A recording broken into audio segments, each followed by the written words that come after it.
Shabbat shalom to everyone at Covenant Calendar. We have a great study for you today.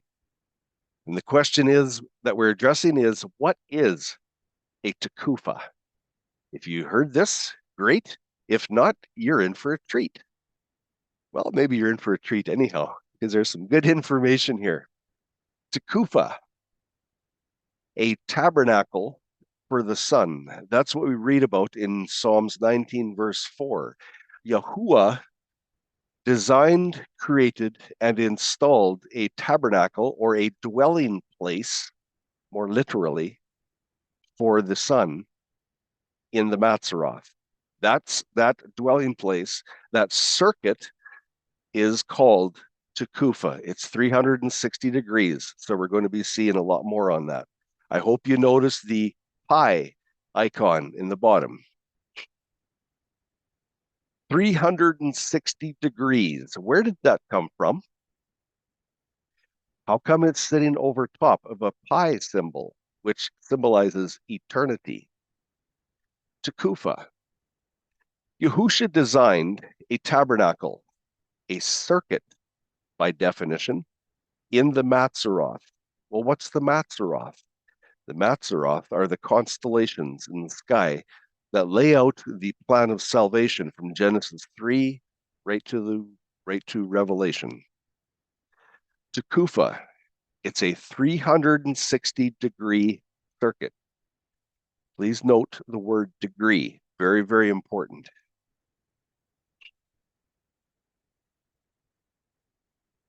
"360 degrees." Yes, you're going to see that time and time again.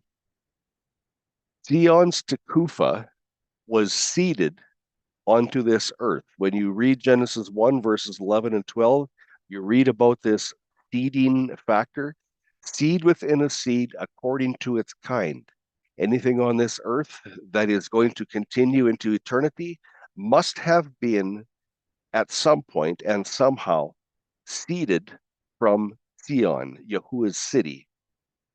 Well, how come there's a belt buckle there? What's that arrow doing? Well, we're going to be talking a lot about that belt buckle. You're going to be seeing this through the different slides. That belt buckle, I want you to understand, we're likening this to the vernal equinox. And that vernal equinox, we read about that in Exodus 12, verses 1 and 2, when Yahuah said to Moshe, "This is the first month of your year to you." So what does that have to do with a belt buckle? Well, that belt buckle can be likened to the word teshuvah. Normally we hear teshuvah means we've turned our life around and returned back to Yahusha. We're turned away from sin. And that is true. When you apply this word teshuvah to the celestial identities in the heavens, the point at which these celestial identities have completed their circuit and they embark on a new one, there's a place there, a place in time called Teshuvah, and it's the time that we mark the shadow. When is it? Ecclesiastes 1, verse 5. The sun rises and hurries back to the place it arose. Back to the place it arose. We heard earlier that Yahuah established this earth in his wisdom. If that sun does not go back to the place where it arose, whose wisdom is that? Just a question. So let's get familiar with 4 of the major terms for this series of study. Tequfah. It's a 360-degree circuit of the sun. Yes, very intentionally emphasize degree. And Teshuvah. It's a point where the celestial bodies in the Shemayim have completed their cycle and are turning, as such, to embark on the next segment of time. Why is there a small s in brackets at point? Because there's actually 2 points of Teshuvah, one in the spring, one in the autumn. But there's one point that is the beginning of the year, and that's the one that we read about when Yahuah told Moshe, "This is the first month of the year to you." That is the vernal equinox. Shadow of Teshuvah, a degree of light forming a straight line measured by reason of the equinox. And it is that shadow that we are talking about marking, and it's coming up very, very soon when we need to be marking this shadow. And what about Mazzaroth? That's the 12 major constellations that have the entire plan of salvation written in picture format. They go by the sky all the time, 24/7. It just so happens that we can see them at night.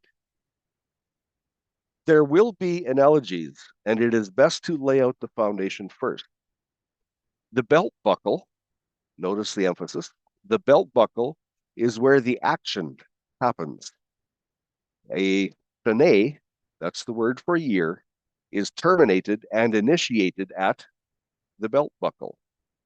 You will hear belt buckle and clasp terms regularly. This is a direct reference to when a year is declared by Scripture to be completed and a new year begins when? At the very next dawn light. Remember, Yahuah's calendar belt buckle and or clasp is always the Teshuvah or the vernal equinox. So I hope you can understand this terminology so we can make it simple.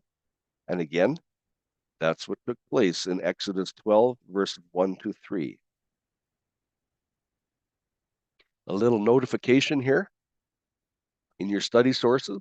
Your word Matzerot is spelt with double Z and an H in the end.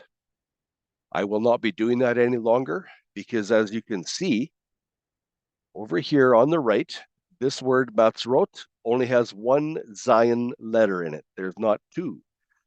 So I have chosen to spell Matzerot with one Z. And also, well, let's read it. There is an adjustment being made. Since there is only one Zion letter in H4216, there will be only one Z seen in Matzerot going forward in these writings. This is of my own choice. I have consulted with other people that know Hebrew, and they can agree with it. They don't see a problem with it. So that's why we're moving forward. Also, since there is never an H seen when transliterating Tav, there will not be an ending H anymore in the term Matzerot. In this study, we will learn important facts about Tequfah according to Scripture. The Tequfah circuit is a 360-degree circuit of the sun in the heavens. Note the arrow from 360 to the pi symbol. Pi symbolizes eternity. How come you only find pi? How come you only find that in 360 degrees? Is there a message in that we should pay attention to? The Tequfah circuit is connected to pi in a very interesting way. The Tequfah circuit, in accordance with covenant, is not established with any phase of the moon, as in lunar calendars. Number 4, the Scripture's Tequfah has zero affiliation with the 364th day count of the year, as found in the calendars of the Dead Sea Scrolls. Zero affiliation. Number 5, the enemy seeks to destroy the true meaning of the Tequfah with intent to establish a plethora of counterfeit festival calendars, creating what? Confusion. Yahuah's year start. I'm going to be revealing the characteristics of Tequfah. It's about time. A little play on words there. Yes, indeed. And you can read about Tequfah in Psalms 19, verse 6. It's the Tequfah is the commission of the sun. It was designed to go in a 360-degree circuit and to come back to the place where it arose. And it's all about time. Can I say it's the granddaddy stopwatch of Yahuah? Everything on this earth is timed through the Tequfah circuit. It is Yahuah's benchmark. It's that simple. So where do we find Tequfah in the scriptures? Tequfah, kind of known as a solar circuit. Exodus 34, verse 22. And perform the festival of weeks for yourself, of the first fruits of the wheat harvest, and the festival of ingathering when? At the turn of the year. That word there for turn of the year is Tequfah. If that's the turn of the year, shouldn't we know what it does and when it is? 1 Samuel 1:20. And it came to be at the turn of days, again, Tequfah, at the turn of days, that Hannah conceived and bore a son, and called his name Shemuel, because I have asked Yahuah for him. 2 Chronicles 24, verse 23. And it came to be when? At the turn of the year, that the army of Aram came up against him. And they came into Yehudah and Jerusalem, and destroyed all the rulers of the people from among the people, and sent all their spoil to the sovereign of Damascus. When was it? At the turn of the year. You think those people understood the turn of the year, the Tequfah? I'm quite sure they did. Psalms 19, verse 6. Its rising is from one end of the heavens, and its circuit, there's the word Tequfah, its circuit to the other end, and naught is hidden from its heat. We have just read the 4 places where the term Tequfah is used in the scriptures. 3 times the translation has been given to us with a turning concept attached. A turning. The Tequfah turn of the year is marking a specific, precisely timed function of the circuit within the Shoneh year. That word Shoneh we'll be looking at further on at another study. That word Shoneh is the foundation of calendar, or one of them, I should say. The turning concept is quite simple to find. There are at least 7 other Hebrew words for turning, which are quite well used. We see 5493, sur, 6437, pana, 7725, tub, 6203, oref, 5186, nata, 5627, sarah, and 5414, natan. Why is it that these words were not used? Why are these words not acceptable for a Tequfah application? Is there another Hebrew word that refines the Tequfah function while expressing this marvelous chandelier phenomena? What other word could be used? Is there more scriptural support for Tequfah? Yes, absolutely. Scripture has more support. Yahuah would not let us down. Should we look ahead at another word directly connected to Tequfah? The word is teshuvah. It's H8666. Interesting number. Number 1, it's a recurrence, an answer, a return. There's an interesting one. Return. 1b, it's what? It's the completion of a year, return of a year.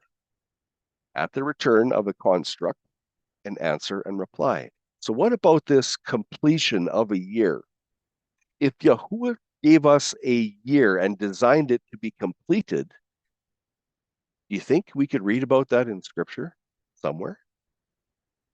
In order for the celestial identities to teshuvah, that's to return, the sun and accompanying Matzerot must both complete a 360-degree circuit.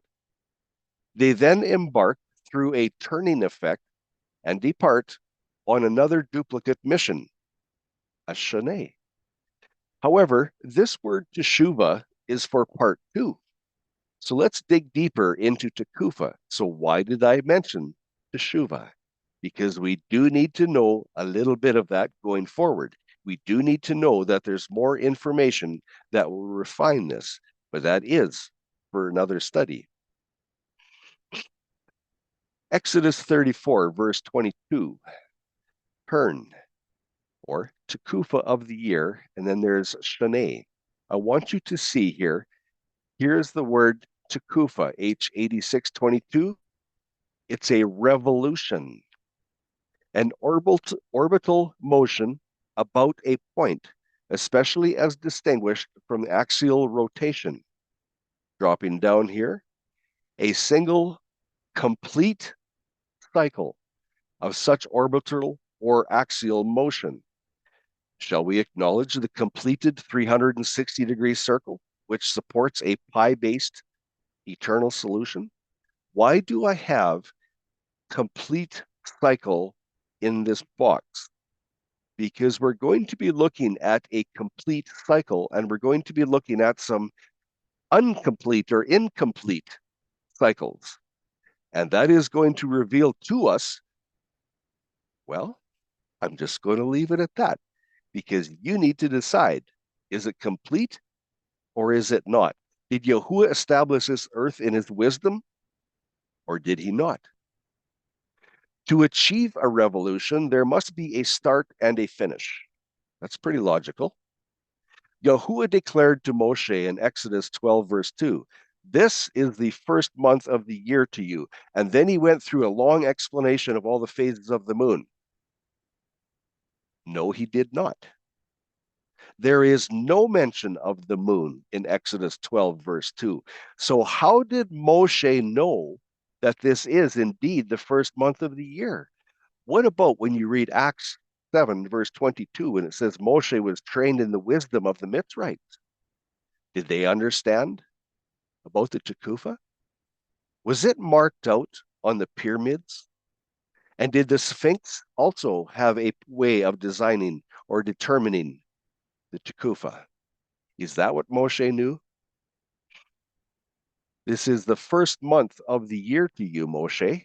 Pay attention. It is from this point the Shane proceeds to fulfill a revolution.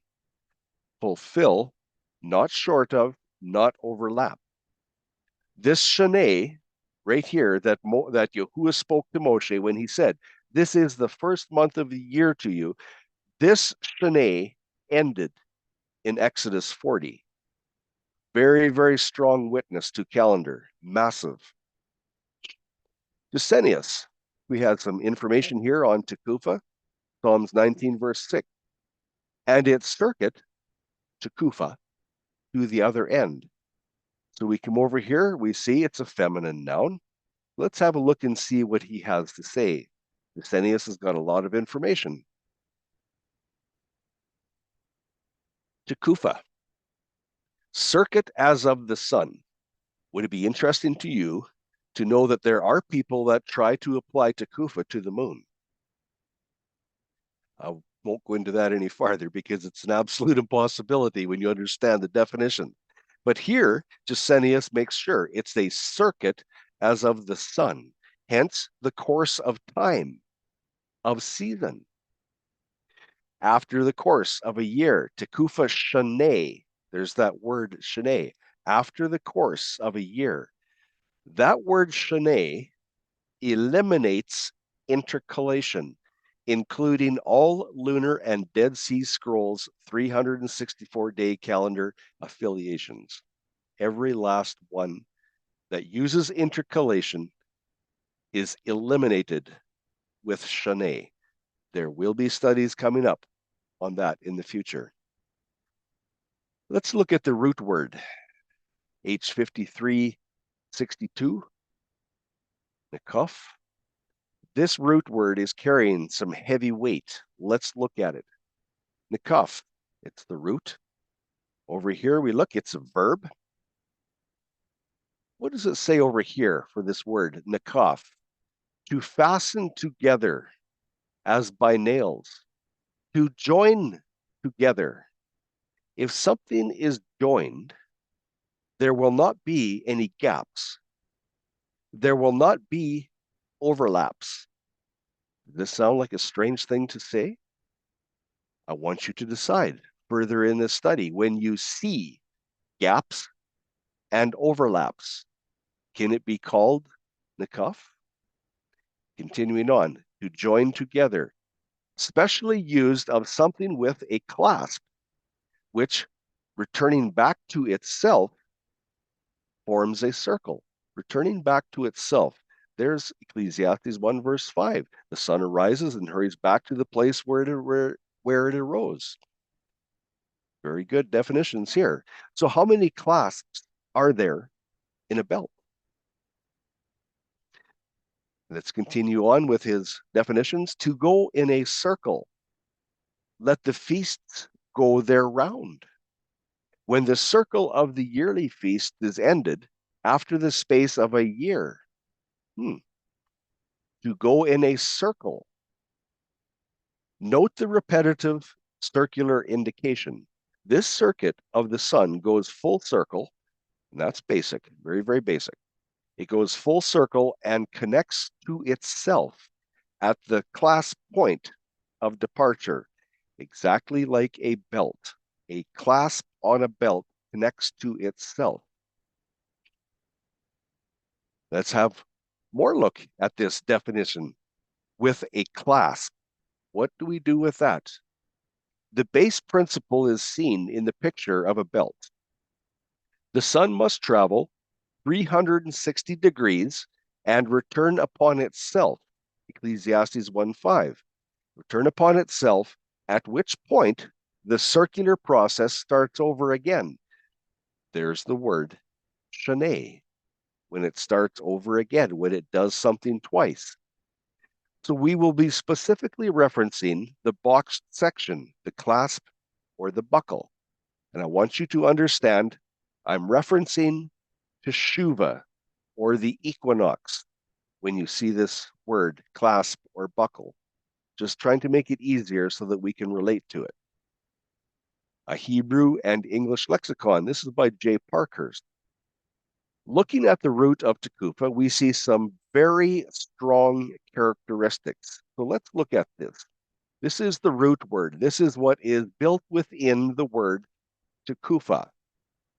To overpower, overbear, overcome, to have overpowering strength. There's a big one.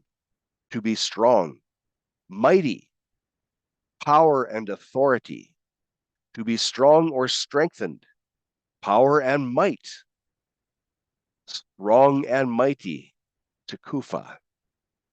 Interesting word. Yahuah has applied extreme power of authority onto the solar path of the sun through the Matzerot, known as the Tequfah. Now, what about that shadow of that Hezekiah was speaking about? And he had that shadow move back. The shadow of Teshuvah that controls the shadow of Teshuvah that designates the point in time of the circuit. When Hezekiah had that shadow move back, it invoked all these words: overpower, overpowering strength, power and authority. This is what that shadow of Hezekiah had under its belt, if you will. Strength and power. Daniel 2 verse 40 reveals this ultimate strength. Now, here's a little bit different arrangement of the Hebrew words, or letters, I should say. It's Tequfah, not Tequfah, but Tequfah. And I want you to see in this verse, you'll see the arrows. They're probably a little bit hard to read right now, so let's bring it up. Daniel 3 verse 29 first. And after you rises up another reign, lower than yours, and another third reign of bronze that rules over all the earth. Now, everyone, we're going to read verse 40, and I want you to understand, when you read these descriptive words, this is what's built within the word Tequfah. It is the root. Here we go, verse 40. And the fourth reign is as strong as iron, because it what? Crushes and shatters all. So like iron that what? Breaks in pieces, it crushes and breaks all these. This is the English transliteration of the Hebrew. strength, power, and authority. This is the root letters in Tequfah. When Yahuah has asserted such monumental, unmatched power and authority to a specific portion of his creation in application to this earth, it then behooves us to understand this identity and it's a particular benchmark as declared by no one else than Yahuah. We need to know this benchmark inside out. 360 degrees? Whose fingerprint might this be? Might Yahuah have a fingerprint? And those that saw the studies on the Or Light series will recognize that T being a different font. And hopefully you understand that I was trying to show the letter Tav, the Hebrew letter, which is a sign, a seal, and a signature. That's a fingerprint. Did Yahuah have his very own benchmark, his fingerprint of his design? Could it possibly be this shadow coming down from the gnomon, this shadow that functions on a 360-degree circuit? This is the shadow that Hezekiah was asking to be moved back 10 degrees. Within this shadow is the understanding of 360 degrees, which supports pi, eternity. Keep that in mind. The benchmark. This is a big one. For example, 360 degrees. What is the significance of that little yellow circle indicating degrees? A little yellow circle. What could that possibly mean for us? Mark this down. In fact, the ancient symbol degree of 360 degrees historically represented the sun and has always stood for day. Thus, 360 degrees meant 360 days. And you see where Pastor David found that. I want to thank Pastor David for that and give him full credit for finding this incredible quote. When we see 360 degrees, anciently, that declared 360 days. How come it's not 364? Why only 360? 360 degrees. And again, I ask you, whose fingerprint might this be? What do you mean fingerprint? We go right back to Genesis 1:1. Whose fingerprint was there at creation? I want you to notice the three Tavs. There's a Tav over here. We come into the middle at the left Tav. Here's another Tav. And there's a Tav over here. Sign, seal, signature, and what? Covenant. Could this be his signature?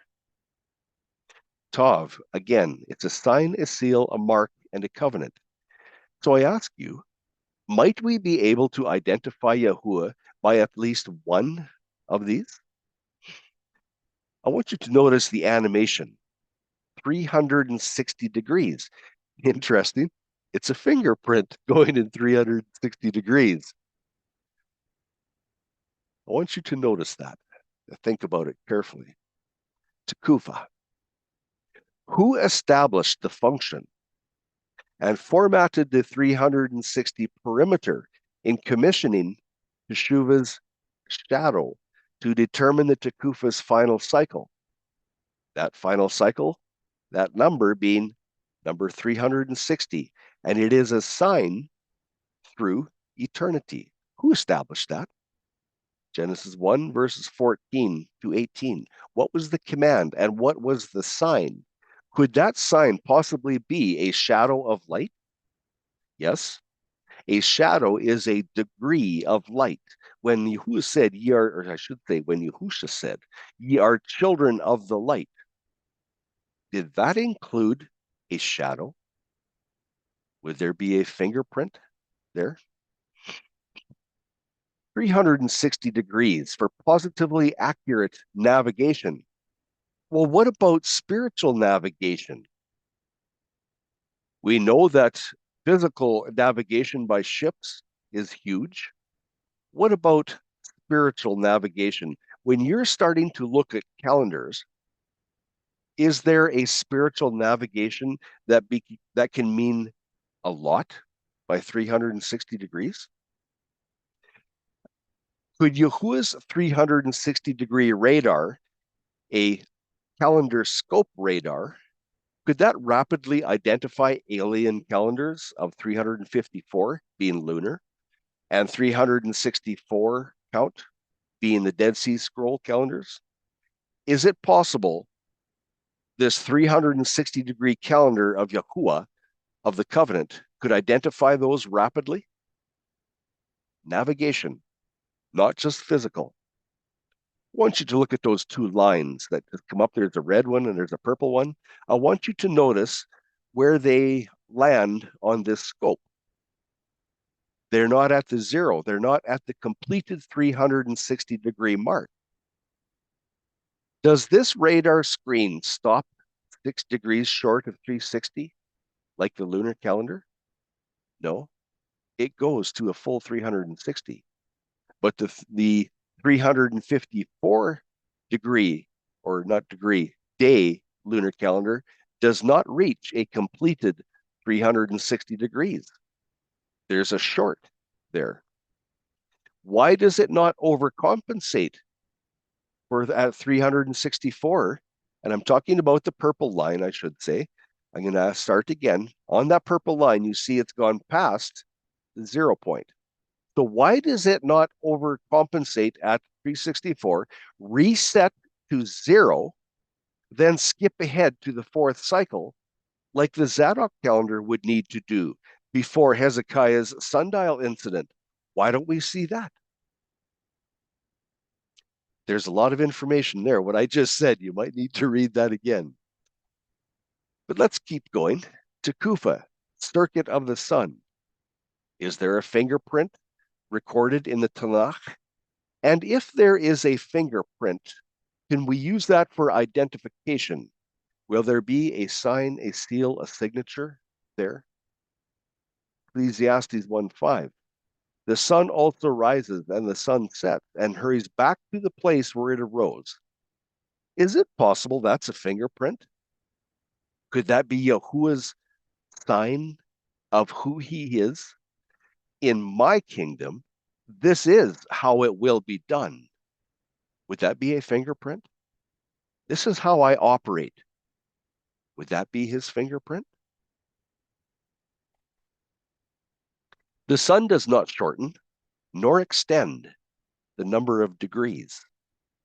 Notice it doesn't say days, it says degrees. And there is a reason for that. There is a difference. Tequfah, circuit of the sun. From Genesis 1:1 to Hezekiah's sundial incident, 30 plus civilizations recorded their years in strict 360 cycle years, being Shaneh. What does that do for the 364-day calendar that is proclaimed to start at creation? What do those civilizations have to offer you when considering calendar? After 700 BC with Hezekiah, you read about that in 2 Kings 20, verses 8 to 11, we see a difference in counted calendar cycles. We see from 360 to 365. How can this be? Does that change the degrees? Indeed, it changes the days. But I ask you, does it change the degrees? This will be uncovered in another study. Look on the left. This circle is not 364 degrees. It's 360. Isaiah 38, verse 7. And this is the sign to you from Yahuah, that Yahuah does his word, which he has spoken. See, I am bringing the shadow on the sundial which has gone down with the sun on the sundial of Ahaz 10 degrees backward. And the sun returned 10 degrees on the dial by which it had gone down. Shadow. That's the portion under control, how we mark the Tequfah. That power and authority within that shadow is what Yahuah used to extend the year from 360 days to 365 days. That's the power and authority bestowed by Yahuah onto that shadow. That's why we are marking that shadow starting very, very soon. Some of us have already started as we speak. We're looking for the authority of that shadow. The control center for the shadow, it's the Tequfah. This solar circuit repeats. Notice the word Shanae right above the word repeats, because that is what Shanae is all about, to do twice in a mirror-like fashion. I'll start again. This solar circuit repeats while explicitly delineating Yahuah's Shanae. That's the word for year. So Abib 14 is Pesach, or Passover. The question is, how do we understand when the Tequfah's first 24-hour cycle commences for the count? The answer will be seen in the Teshuvah and the Shanae studies coming up. First, we need to understand more about this Tequfah. Let's continue. This is Tequfah. It's the circuit of the sun. Notice this. Psalms 19, verse 6 says, there is nothing concealed from it. Nothing concealed. That lets us understand that it does a complete circuit all the time. It is nothing at any point is hidden from us. Can we say that about the moon? What about the moon with its conjunction? When it goes out of sight, there's a concealment there. Here, it tells us the circuit of the sun, there's nothing concealed from it. This whole earth understands and is guaranteed salvation through this circuit of the sun. If only we shema, we listen, we hear, and we act accordingly. How do you do that? It's called marking the shadow and acting accordingly, judging our times, counting our days to the festivals of Yahuah. Teach us to count our days to bring our hearts unto wisdom. Continuing on, circuit, Tequfah, here it is, 8622. I want you to note here, and I enlarge this because I want you to see the kuf vav root within this word, Tequfah, kuf vav root. Very, very important. This is Yahuah's heartbeat for the earth. I know it's an interesting heart, but it's the best I could do. This Tequfah is the heartbeat. It is this circuit of the sun that pumps life into this earth, supported by Yahuah. In viewing the night heavens, the Matzerot, we read about that in Job chapter 38, verse 32, the Matzerot constellations are visible at night. Within this celestial spiritual chandelier, because it has a full spiritual message of salvation, and it is full of lights, so I fondly call it a spiritual chandelier. The Shemesh, that's the word for sun, has been assigned an achel, a dwelling place. That is the circuit. So let's read more of this assignments paradigm. And if you don't understand the Hebrew words, that's okay. Just understand that there is a circular circuit in the Mazzaroth, in the constellations, that this sun has been assigned to. and it must stay there. It must complete its circuit. The Tequfah characteristics of the sun. Here's the word for the sun, shemesh, just so you understand. Again, we read this verse. The sun also rises, and the sun sets, and hurries back to the place where it arose, a complete circuit. So where is the point of departure? If we're going to determine if it goes back to the place it arose, we must know the point of departure. So what sign tells us? Did Yahuah hide that from us? Or did he put it in plain sight to those that are willing to study? Since the Tequfah is a celestial event, would it be acceptable to search for a celestial event that provides perimeter marker characteristics, ones that we can observe in the heavens? Well, yes, I realize I had to ask that question, but the answer will come more in part 2. But we'll have a bit of it going forward in this study. In context of time, and I want you to note that kuf letter. That kuf letter is the Hebrew letter that has been known as, just lightly, just basically, let's say, time. So in the context of time, the shadow of Teshuvah functions on the Tequfah circuit platform. Well, what does Brown Driver Briggs have to say? Again, here's H666, and this word Teshuvah. It's a completion of a year, a return of a year. I know we saw this slide earlier, but what is this Teshuvah?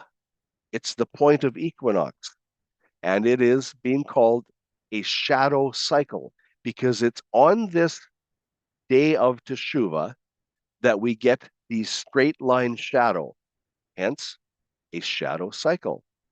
And it is the final cycle of the Tequfah circuit of the sun. It's the 360th degree of the Tequfah circuit. So we are examining Tequfah, this circuit. We're going to be examining this first in this introductory study. Number 3 will be Teshuvah. First, we must understand exactly what is being completed. That circle or that cycle or circuit is what is being completed.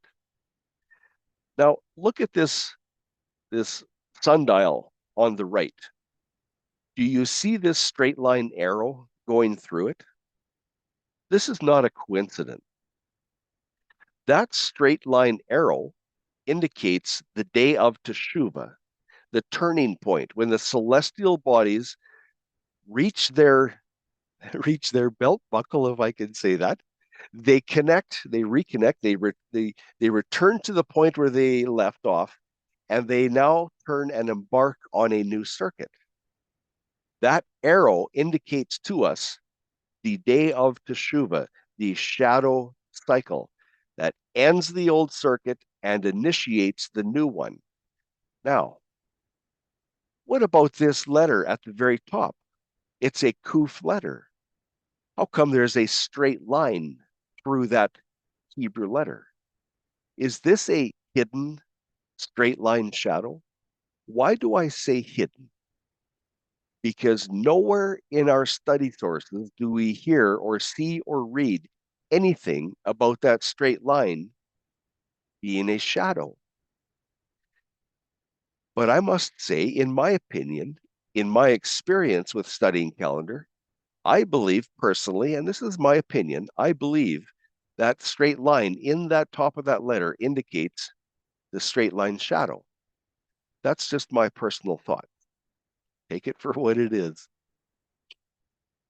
Moving on here. Creation's first completed circular revolution, returning upon itself. Tequfah, that's the circuit. Now let's have a look at cycle number 1 of 360. As documented in Scripture, starting from creation's first 24-hour cycle in Genesis 1, verses 1 to 5, the first revolution seed begins forming and initiating the first Shanae in the beginning, or it begins the first year at the very beginning. There is the 360-degree pattern, completed circle. This letter Kuf represents time. It represents seeded time. Seeded from where? Seeded from Zion onto this earth. Or maybe we can say it differently. Maybe this earth was seeded into time. Different ways of looking at that. Genesis 1, verse 14. And Elohim said, let lights come to be in the expanse of the heavens to separate the day from the night, and let them be for signs and appointed times, and for days and for years. Note, signs. What is that sign? Could it be a shadow? And what about the word years? Could it be Shanae? Note that there is no word for a lunar-based year in Scripture. It does not exist. There's lunar months, absolutely. But there is no word for year under a lunar design in the Scripture. So what about this word Shanae? It has nothing to do with the lunar system, but it has everything to do with a 360-degree completed circuit. Shanae, seeded time, seeded from the heavenly city of Zion onto this earth. Tequfah. On a very basic level, a good way to understand the Tequfah principle is through the belt application. We're going to look at this a little bit more. The sun departs from the clasp. It follows the belt full circle around the body and reconnects at the clasp. That would be vernal equinox, the clasp and buckle point. Every morning, when dressing, this identical measured circle, if you will, is reapplied. It is not adjusted. In like manner, once per year, once per Shanae, the Tequfah circuit reflects the same action, Shanae, to do twice. When you go to bed at night, you take off the belt. When you get up in the morning, you put on the same belt. You do the same thing the next day, twice, Shanae, if I can say it like that. Once it's done twice, it is then Shanae, and it is in covenant. The definition is do a second time or do twice. The counterfeit belt. When you arise the next morning, do you disassemble your belt? Do you install a longer or shorter clasp to suit the day of the week? Maybe on Sunday, you want a longer belt, so you put on a 40-centimeter clasp. Maybe on Tuesday, you need a longer one, and you put on a 60-centimeter belt to fit your body. And then Wednesday comes along and, oh, you've lost weight, you put on a 15-centimeter belt, or a buckle, I should say. Yes, I used the pagan words on purpose. These are variables. Yahuah says in here, or I should say, Yaakov writes in James 1, verse 17, with Yahuah, there is no variableness. So what is this that I have spoken to you on the screen? Is there variable belts? If the belt you put on the next morning does not contain the same perimeters, it's not the same belt. It could not be described as a Shanae belt. In like manner, this variableness directly opposes Yahuah's Shanae, established at creation. Genesis 1, verse 14. Number 1. So what is the function of the belt buckle? Number 2. What is the function of the celestial belt buckle? Would that be the equinox? Does this equinox belt buckle, does it move to another location on the belt every time the belt is uncoupled? The lunar and Dead Sea Scroll calendars use intercalation. That is the same as putting on a different size belt buckle or moving the belt buckle on your belt. Intercalation, it's a variable. Does it have an adjustable location on your belt? No, I'm not talking about where the holes are to put that little pin. I'm talking about a mounting location for that clasp. Is it adjustable? Does it have an adjustable location depending on how much one eats? Well, okay, some of us would like to contend on this issue without doubt. But what about the celestial circuit? Or does the belt buckle, let me put this in comparison with the equinox, does it remain fastened to the exact same location as in measurement, day to day on the belt, no matter the usage? Now transfer these thoughts to the 360-degree circuit of the sun within the Mazzaroth, and you might want to consult with the Mal Apin tablets that documents the heliacal rising of certain stars on a very specific day each year, year after year. There's no variableness there. These Babylon or the Mal Apin tablets were from Babylon. Yet they marked out a perfect 360-degree, 360-day calendar with perfection. Is there a relationship between these following identities? Tequfah, Mazzaroth, Earth, and 360 days, and the degrees of creation. Is there a correlation or a relationship with these words? Or are they all individual, scattered, that do not relate to each other? The next slide will attempt to portray this relationship. Notice I have attempt emphasized for a purpose. In my very limited ability, I'm going to try and expose what I have found written in Genesis 1 and throughout calendar studies. On the middle of your screen, you're going to see green. I hope you understand this as the Earth. The outside, you will see the white around the ring. That could be likened to the ice ring. The gold, you will see the 4 pillars. That's the 4 pillars of the Earth. And of course, the black underneath is the abyss. Do you remember I mentioned to you Kuf Vav?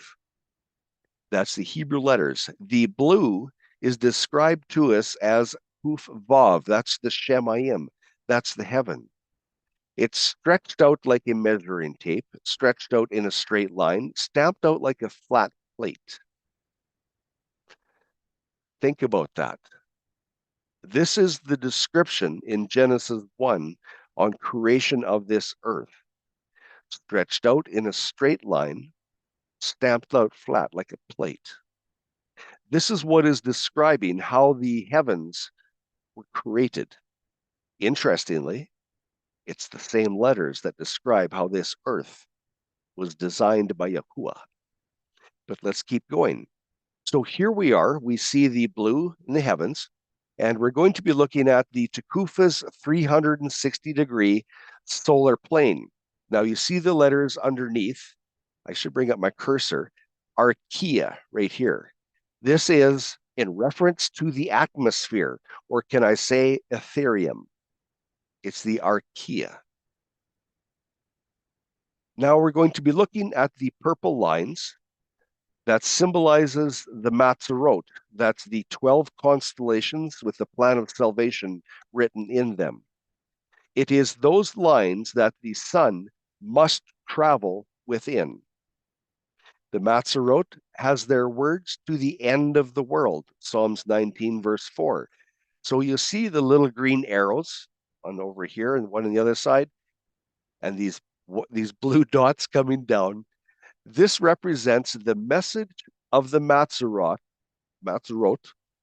in the constellations to the ends of the earth, brought down to cover the whole earth. Now, I want you to look at these purple lines. These lines are not shown to be sitting above this blue disk. Because of my limited ability, I cannot put these blue lines within this atmosphere or the archaea. So I hope you can use your imagination here. Bear with me. Let's keep going. We're going to look at the description of the sun. The sun also rises, goes, and hurries back to the place where it arose. There's going to be a perfect 360-degree completed circuit. There will be no intercalation. So this sun is going to move on a circuit. And I hope you're going to be able to watch this carefully with your eyes, because you're going to see on Earth's 360-day Shanae started at creation. You're going to see this circuit being shown, or at least I hope you can see it. This is beginning from Genesis 1, verses 1 to 5. We're going to see more. Do you see the circuit following the sun? That rose-colored, I guess it's rose-colored circuit just above the earth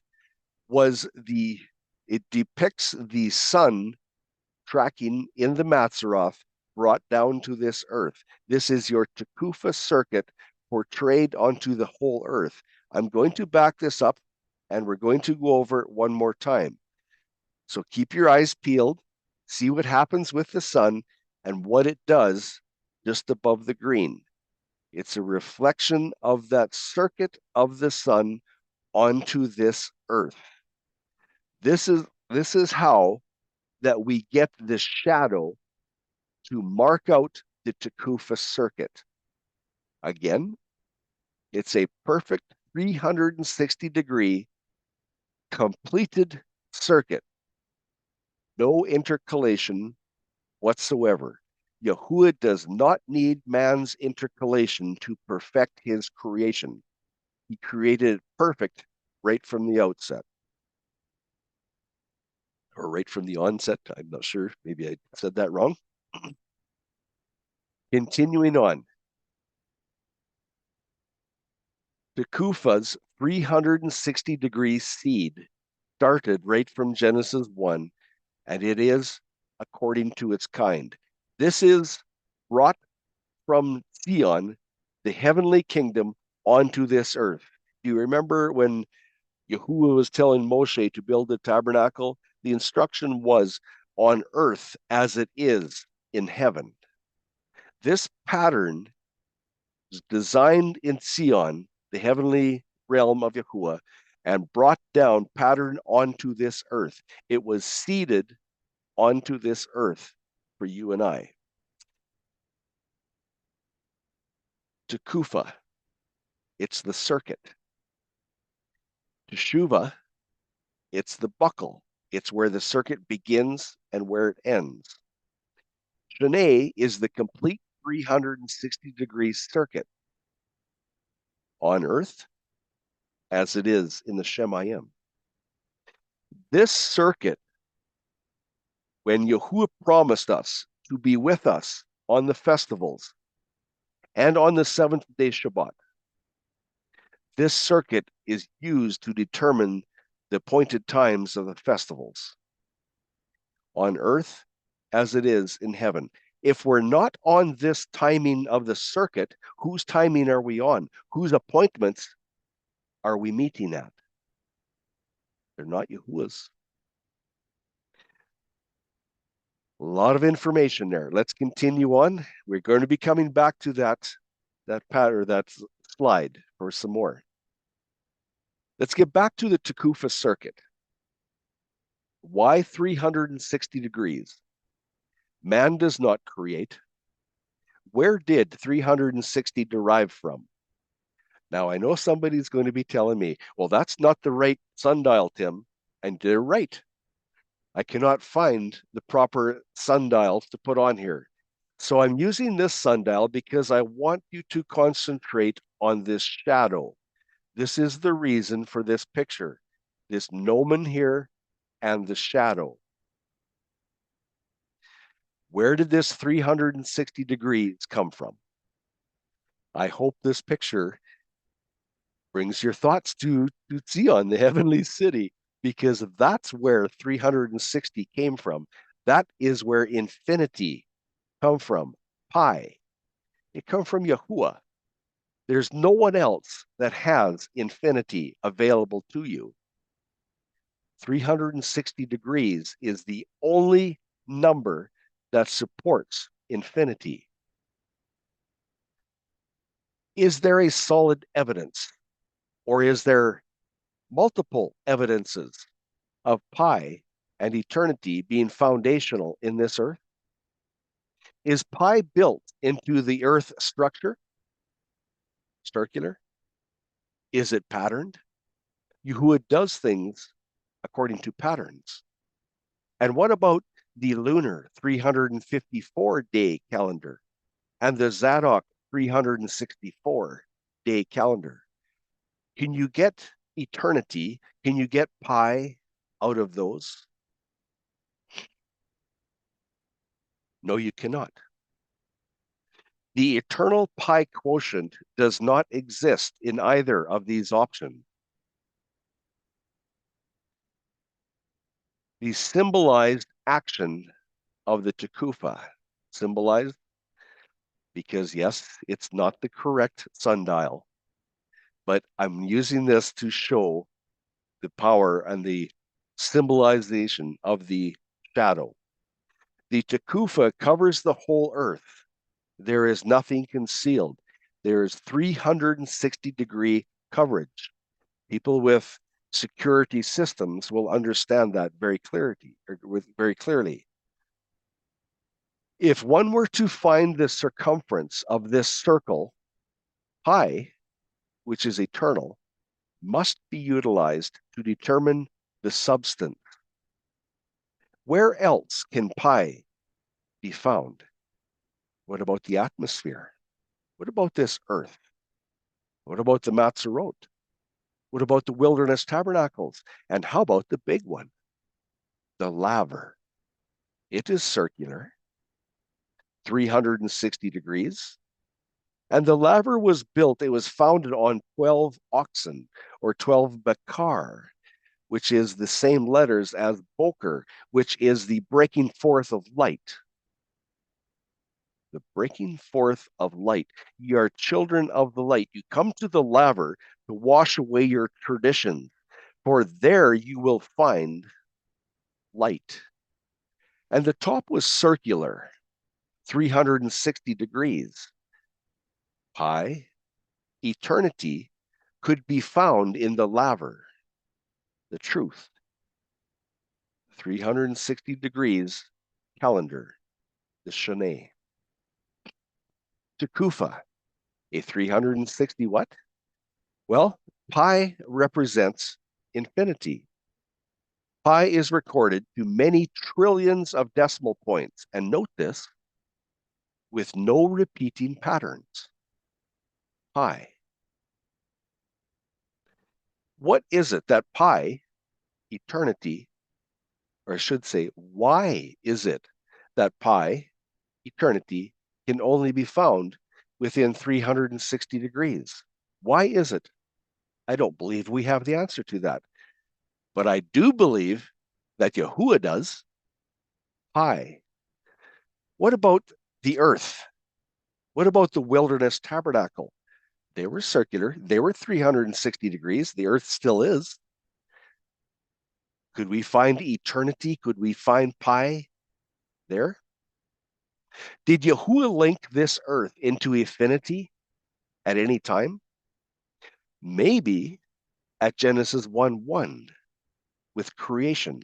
We're going to be looking at that. Tequfah, length times width times height. That's what we're taught. What about pattern? Pattern. Isaiah 40, verse 22, circle of the earth. Circle. Since Yahuah is an Elohim of patterns and does not change, then why are we taught that the tabernacle are rectangular, or tabernacles are rectangular? Why are we taught this earth is not a rectangle or a cube shape?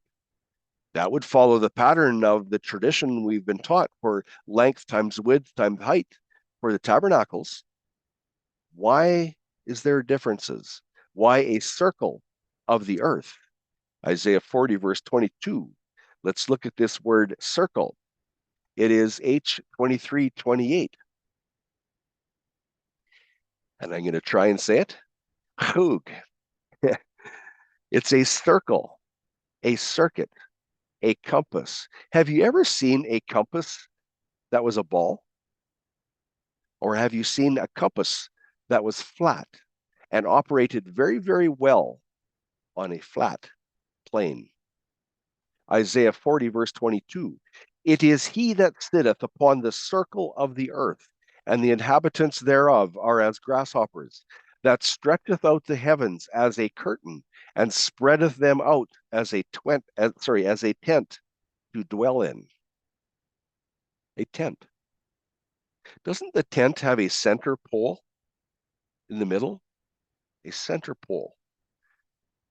Could that be Sephon? Think about that. We're going to be coming to that. But what about that circle of the earth right now? If this earth was a circle or is a circle, would there be infinity in this circle? 360 degrees? And what about the primitive root, H2328? Here we're looking. To encircle, to encompass, describe a circle, draw around, make a circle, to encircle and encompass. Interesting. Circle of the earth, 360 degrees can only be found, or I should say, pi can only be found in 360 degrees. Wouldn't that be eternity on this earth that has been promised to us, built in, starting at Genesis 1, verse 1? Could I interest you in a Genesis 1 view of this? Okay, here we are, back. Let's have our attention again. The green is the Kuf Vav earth surface, Kuf Vav, stretched out like a tape, stretched out in a straight line, stamped out like a flat plate. That's the definitions for Kuf Vav. The white, the laver tip. We're going to have several different ideas here. I'm likening the laver lip to the ice ring. Patterns do repeat after all, according to Yahuah. And then we have the gold. It's the four pillars. And of course, there's the black. It's the abyss. The black, the abyss. Was that right there at creation? Didn't Isaiah say to us 7 times that if we want to understand the ending, we must understand the beginning? Is there an abyss in Revelation? Well, maybe that abyss was right there at the very beginning also. Just a thought. Here we go, back up to the archaea, the atmosphere. The blue you see there, again, is the Kuf Vav Hebrew letters that described the formation. It's the Tequfah's solar plane. It's the archaea. Here's the Hebrew letters.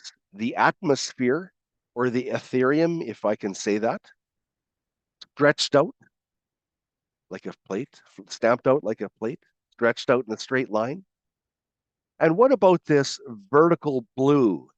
This vertical blue here. Wasn't there a reference to a tent? Doesn't the tent have a center pole? Those tents in the desert that were round, that were able to resist the heavy winds. They were built that way to resist it. They had a center pole, a main pole.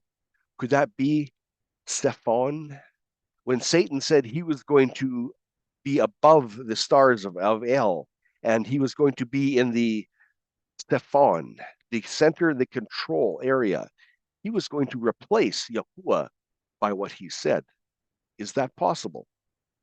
No, it's not. But here we see the center pole. This is the north. It's the tent pole. From that control center of the tent, we see the Matzaroth is stretched out in a straight line, Kuf Vav, stretched out in a straight line like a measuring tape, stamped out like a flat plate, stamped out, stretched out to the ends of the earth when it's brought down. Nothing is concealed on this earth. Nothing, the Matzaroth is not concealed anywhere on this earth. Works really good in this description, stamped out flat like a plate, because it can cover the whole earth right here. Not a problem. This is what is written in Genesis 1, creation. This is when you take the definitions, the Hebrew definitions, and you work it out, this is what the description looks like. So let's continue. Again, here is the perfect 360-degree completed circuit. There is no intercalation. It does not stop short as in 354 days. It does not overlap as in 364 days.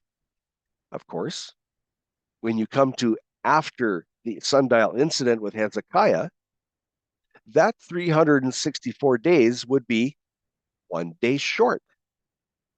There would be your gap. And what happens to that belt buckle? You would not be able to reconnect that belt. It would not be a completed circuit. It would not be Tequfah. Think about that.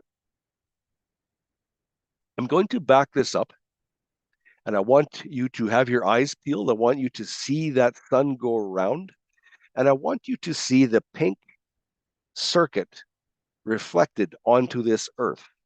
Here we go. Back it up, and here we go. That sun does a 360-degree circuit, and it is reflected onto this earth. That is what we are going to be marking in the near days coming up. We are going to be marking out that circuit. It is from there that we get the shadow. We are marking the shadow of a 360-degree completed circuit. That is the Shana, the year. There we see the sun going across right to left. There we have our straight line shadow. Now, everyone, please understand, this is a description only of how the shadow is seen on the ground.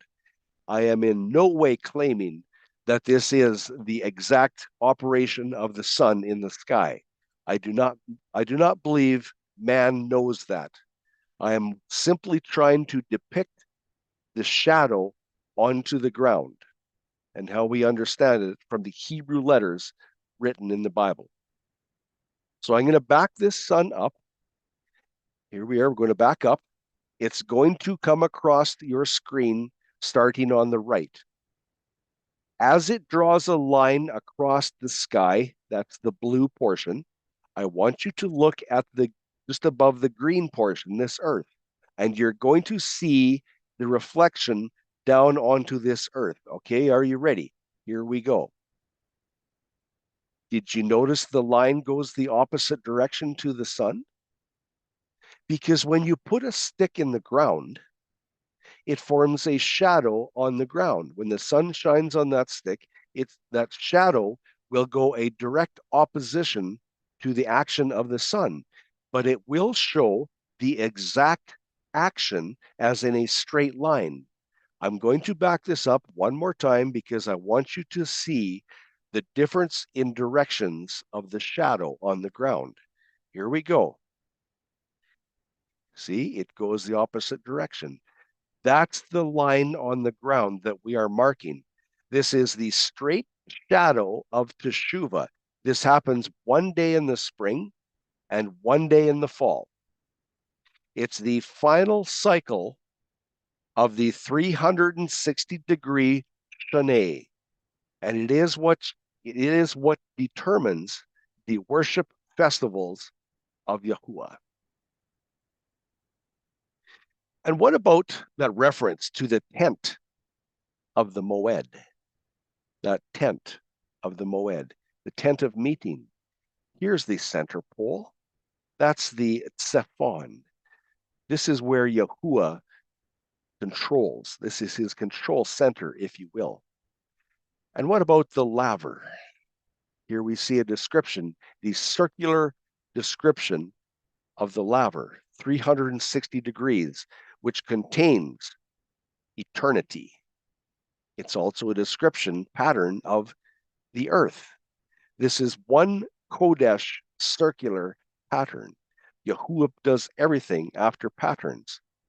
Yet at the bottom, if I can say that, on this earth, the bottom to the Matzeroth, if we will, there is 12 laver bakar feet.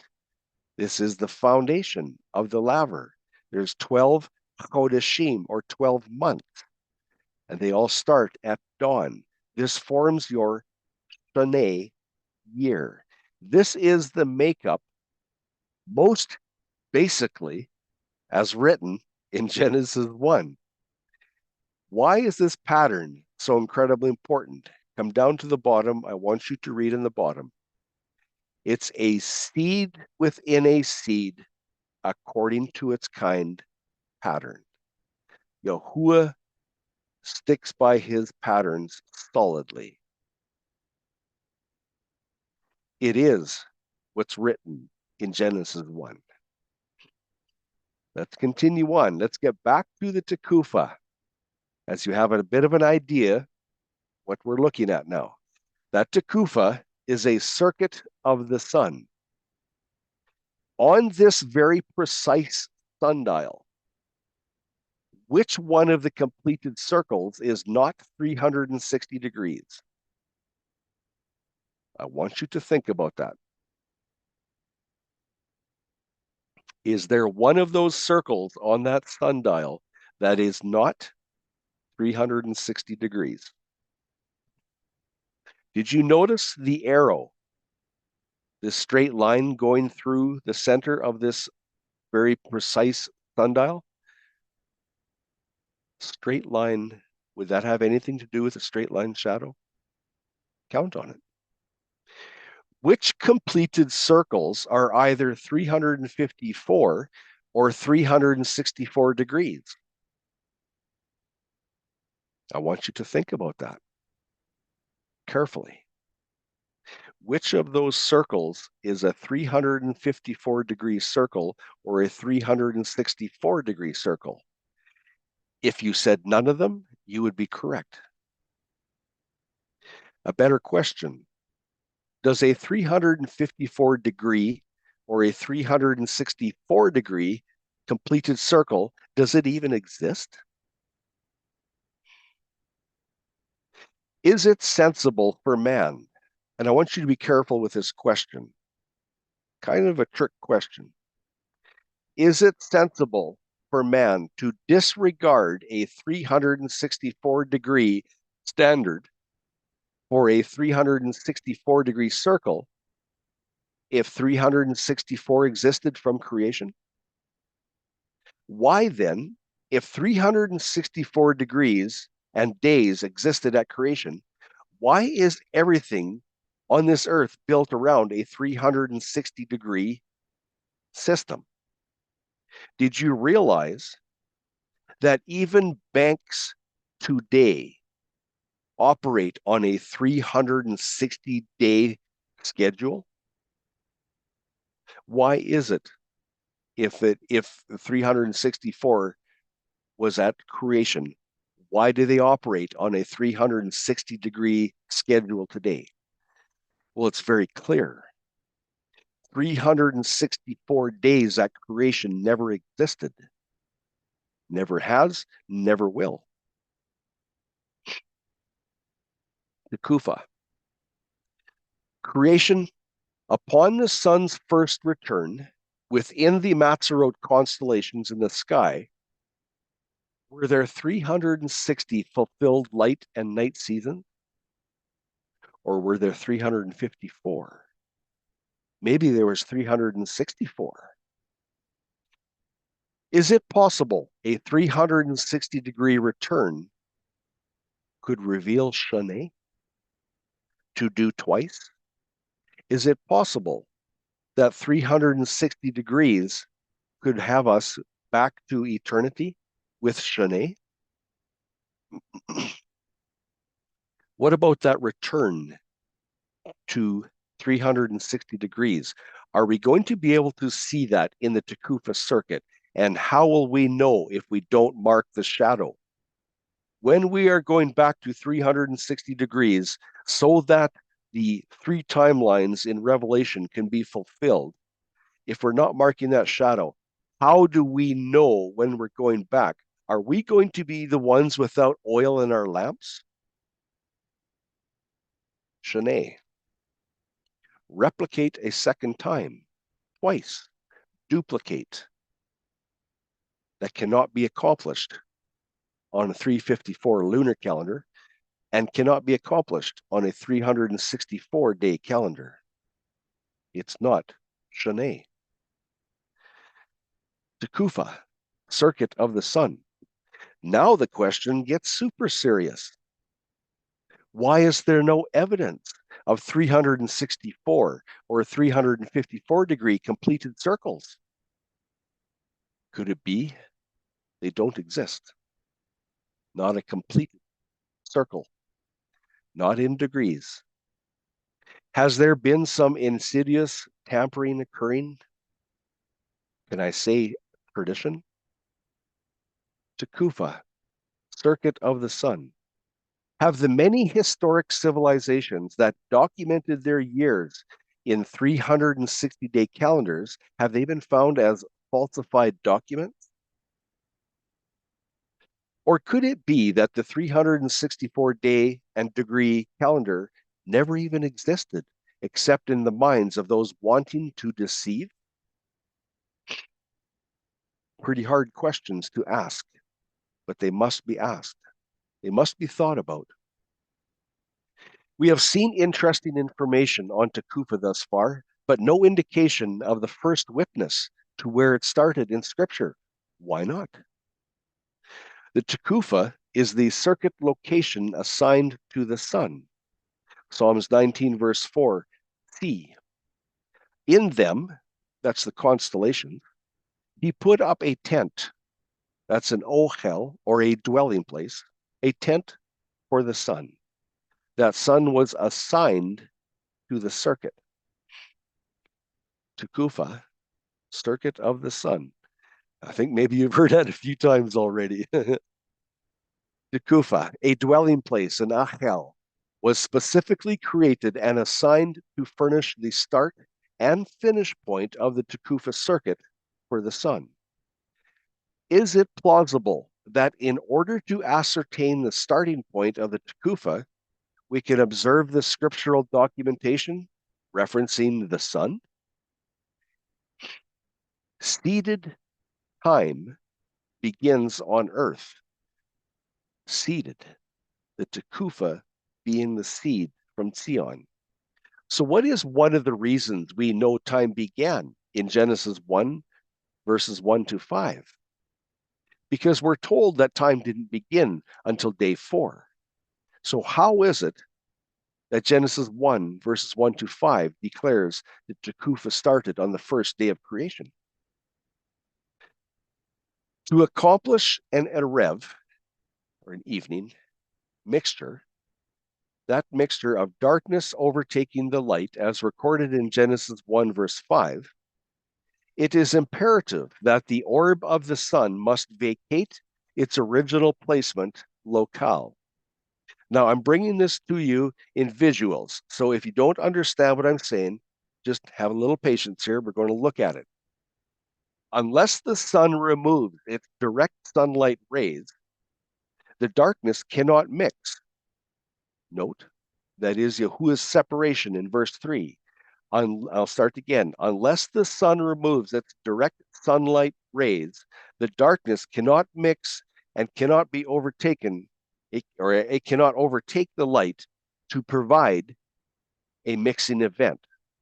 So if the orb of the sun remains stationary, there's no possible way that there could be a mixing or a mixture and a rev. So let's bring this up. We are going to look at some visuals shortly. Unless Yahuah permits actions without cause and for no reason, the sun was fulfilling a specific purpose at the very instant of its existence. The question then becomes, what function will demonstrate fulfillment upon its initial movement? The Shemayim, or the heavens, were created immediately in Genesis 1:1. The sun was positioned within the Tequfah circuit at the instant of creation. Done suddenly, we read in Isaiah 48, verse 3. From where can we understand this? This timed celestial system into which Earth was inserted was seeded for Earth from eternal existence in Sion. As seen in the patterned 7-cycle manifest much later, Yahuah's programming began on the very first cycle. It was the seed for the manifest. So let's look at some visuals. Take a deep breath, relax a little bit. Let's have a little fun. Tequfah. Where and when did Earth's first cycle and first degree begin? As you see here, the red circle, the red disc, that's Earth's 360-degree and day Shanae. Look at that gray triangle or wedge. That gray wedge, we're going to be bringing that, we're going to be magnifying that and looking at that closely, very closely. Genesis 1, verse 5b. And there came to be evening. That's a mixture. And a rev, a mixture of two elements, came to be. Hayah. If it came to be, as what's written, what then existed before it? Could it have been light? Is it possible that the sun had light, and by journeying, the direct sun rays were removed, allowing a mixture? Tequfah, the first degree and cycle, day 1 of the Shanae year. On the next slide, we will be extracting the gray wedge, expanding it greatly, and explaining the beginning of the circuit, Tequfah, of the sun. It is the very first cycle of the first week, the first month, and the first year. Again, you see that gray wedge right now. Next slide, that's all we're going to see, is that gray wedge. Here goes. There's the expanded gray wedge. And the Tequfah begins. It's the first cycle. It's the first 24 hours of creation week. There it goes blue. That's what we call the light season. In this blue triangle, the first events recorded from Genesis 1, verses 1 to 5a occurred. For clear understanding of these events, see the Or Light 7-part series. It's very detailed, and it's a great study from my estimation. Genesis 1, verse 5b records, and there came to be evening. To facilitate the first Arev mixture event, the sun that was created instantly must remove itself, as in travel, within its tabernacle, that would be the Tequfah circuit, designated specifically to contain the sun. What I'm saying is, to achieve a mixture, that sun had to move. Let's have a look. This tabernacle is a 360-degree circular dwelling place. An anomaly, or is it patterned? First cycle, first 24 hours of creation. Note the arrow, note the sun. Pay attention, because this is where we're going to be looking. Genesis 1, verse 5b. And there came to be a rev, mixture, came to be. Remember I said that sun has to move out of its original position. Let's have a look.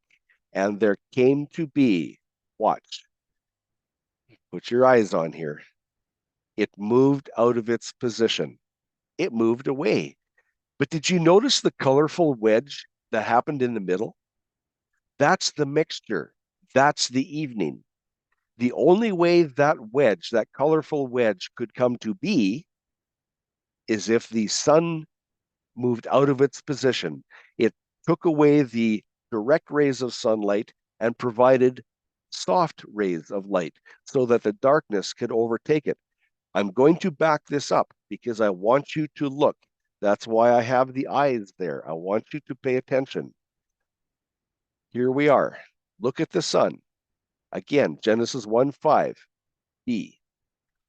And there came to be a rev. That sun had to move. It moved away from the original locale, and there came to be. So what happens when the sun was moving? What did that indicate? If the sun was moving and it was in its Tequfah circuit, what took place? The sun began its celestial circuit, the Tequfah. It began its journey and it removed itself from the initial location placement. It traveled into the area upon which Yahuah had segregated, Genesis 1, verse 4, and he had separated the light from the darkness. There was a separation that took place, and the sun moved into that dark locale. Because of this movement in the Tequfah circuit, the darkness of Lael was permitted, as in ordained, to overtake the light, and this was, it produced the Erev mixture. Did you notice that colorful wedge? That is the Erev mixture.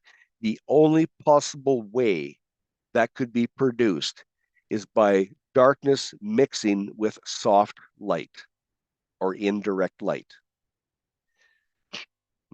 Let's continue. I want you to watch. I want you to watch very, very carefully. What if light did not exist first, as tradition blindly insists? Are you able to recognize this Arab mixture come to be? Are you watching? Do you see the mixture happening? Watch careful.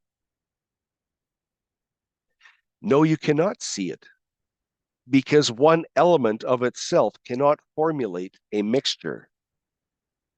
There is no mixture if there is not light first. No light first, no mixture. No or, that's light. No arev, that's mixture. So what happens to the Dead Sea Scroll calendars that say that nothing happened until day 4, that the light wasn't created until day 4? What happens to Genesis 1, verses 1 to 5? Where did that mixture come from? Or do we simply remove the first 3 days of creation? Which calendar are you considering? Zadok and Enoch. What if, as you teach, the sun was not created until the 4th cycle? Keep looking. You might just see Genesis 1, verse 5. and there came to be evening, or not. You might not see it if you remove the first 3 days of creation. You will not see the evening that came to be. Another deception eliminated by the Hebrew words in covenant Torah.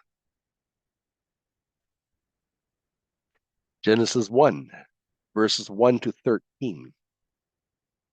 If the sun was not created until the fourth cycle, it would be an absolute impossibility for the Genesis 1, verse 5 Erev mixture. It could not happen. Some desire us to discount Yahuah's creating and fashioning events in these verses to achieve nullifying Genesis 1, verse 5c, verse 8b, and verse 13a, where it says, "And there came to be evening." These then could not exist and would be false statements. What book do you get your calendar from?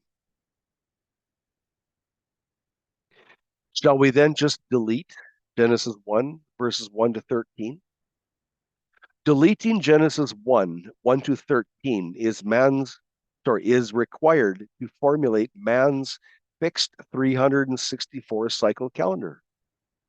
Another requirement needed is to remove 1 year from Adam's life to 929 Shoneh, because deleting the first 3 cycles of creation eliminates the first year as becoming Shoneh. Along with this is the need to ignore the Hebraic fact of understanding that light was commissioned on the 4th cycle. It was not created, it was commissioned.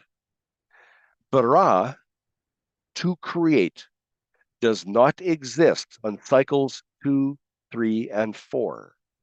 And yet, we're told light was created on day 4.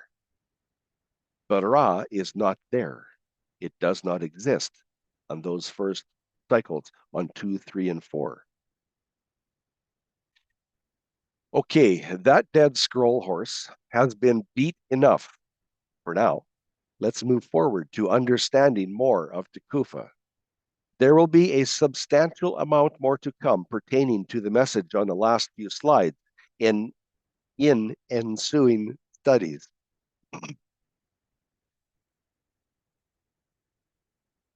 More on this first cycle, the first 24 hours of creation. Tequfah time begins. Again, Genesis 1, verse 5c, and there came to be Erev mixture. All right, we've achieved our mixture. This New Year cycle, do not mistake that. This New Year cycle was the first 12 hours of the first cycle of creation. Also, it was the first half degree and half day of the 360-degree Tequfah circuit. This is where time began, everyone. Genesis 1, verses 1 to 5. This is where time on this earth, as it pertains to us, began. This is where we were seeded into eternity, right here, 360 degrees, day 1. First cycle, first 24 hours of creation. In this triple triangle, and I say triple because you see blue, you see multicolored for evening, and you see black. In this triple triangle, the first 24-hour events are recorded within and up to Genesis 1, verses 1 to 5c, in the words, "And there came to be evening." And there came to be, well, what occurred next? The first cycle of the Tequfah at creation was not yet complete. What next? Genesis 1, verse 5d. And there came to be Boker. That's the dawn twilight. That's the very, very first light, as Job describes, the eyelashes of dawn. And there came to be Boker. And at that point, Yahuah said, Yom Echad, day one. Done, finished. Did you notice there's a separation between the dawn wedge and the that dark wedge? It's not attached, it's separated. This dawn, this Boker, is the plow being pulled by the ox. Why an ox? Because the ox is a symbolization of Yahuah. Yahuah is the great supplier of life beyond anything else. He supplies life. So why an ox? Because the ox in olden times pulled the plow, plowed the field, allowed the field to be planted with food. It brought in the firewood, it brought the food, it brought the supplies. The ox was the supplier of life. It pulled the carts that carried everything. That's why the ox is assigned by Yahuah to the word boker, because that's the supplier of life. It is the bearer of life, if you will, and it represents Yahuah. That's why at Boker, the plow being pulled by the ox terminated the previous 24 hours and initiated, note this, through division, cycle number 2. And it was Yahuah that did this, the ox.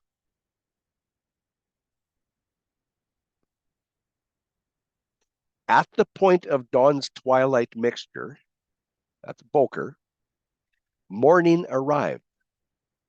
It was then that Yahuah determined and titled the previous 24-hour cycle as Yom Echad, day one, the first cycle of creation accomplished. What about that orange line? Why is that there? I put that there so we can understand. This is the cycle division. There is a division that happened at that point. The first twilight mixture, Boker, known as dawn, of the second cycle has no part of the previous cycle. Its purpose was to cause a division, a cutoff, a termination point of the first 24 hours. Yet that first twilight is part of the second cycle. It's part of the light season. That first twilight is the cutoff point. That's why the first cycle of creation did not have a Boker twilight, because there was nothing from which it had to be cut off. Twilight. This twilight mixture belongs to the incoming new cycle, number 2. Cycle division. That's what Boker is. The ox pulling the plow. At the first twilight of dawn, that's day 2, Yahuah spoke in regards to the time frame previous to this introduction of dawn, this dawn twilight. And he said, at this point of dawn, he said, Yom Echad, day 1. Again, I repeat, the Boker did not belong to the first 24 hours. It provides the division and the distinction. Tequfah time began here. The first 24 hours of creation reveals the initial trajectory of the sun within its Tequfah circuit. Thus, the 360-degree pi, eternal time, based Tequfah had begun in the Matzorot on the very first cycle of creation, Genesis 1, verses 1 to 5. It is the Melchizedek order in motion, literally, spiritually and physically in motion. Was this first cycle of the Tequfah important to Yahuah? What was Moshe's witness to the importance of this first cycle of the Tequfah? Has this first cycle also become known as Abib 1, as recognized through Exodus 12, verse 2? Moshe, listen up. Exodus 40, verse 2. On the first day of the first month, you are to raise up the dwelling place of the tent of meeting. This was not optional. This is in the wilderness. This was a command. Exodus 40, verse 17. And it came to be in the first month of the second year, on the first day of the month, that the dwelling place was raised up. Moshe was obedient. How did he know how did he know when the first day of the new year was? What was the importance now? There is only one record of observing a festival in the second year in the wilderness, a second Pesach, or a second Passover. Could the importance project to the first wilderness 360th cycle, being Teshuvah, the importance there providing the shadow's foundational alignment with the Matzeroth? Did that wilderness tabernacle need alignment with the straight line shadow on the ground so that it was fully in sync with the Matzeroth? Could that be the celestial compass that guided Moshe? Would the wilderness tabernacle require very explicit alignment and timing? Not just monthly, but very importantly for weekly cycle timing as well. This shadow of Teshuvah placed the Yasharal in perfect sync with the grand celestial compass in the Shemayim. Yasharal was not wandering aimlessly. Yahuah had their journeyings plotted with extreme precision. In Numbers 10, verse 11, the cloud was taken up on the 20th of the second month. This event signaled their first wilderness journey while transporting the mobile tabernacle. It was 3 cycles of travel to a new camping ground. Moshe was not alarmed. This celestial Tequfah-based compass showed that the 3 cycles of travel were in perfect order with the statute. Their journey on the 22nd was not a lunar Sabbath. Note the small case S on Sabbath. It was not a lunar Sabbath. If Yahuah had commanded a lunar Sabbath on the 22nd, Yahuah would not have commanded them to travel on the 22nd. Pretty strong witness against the lunar calendar. Very quickly, it becomes clear that this first cycle of Tequfah, upon which to count the beginning of the year, is ultra important.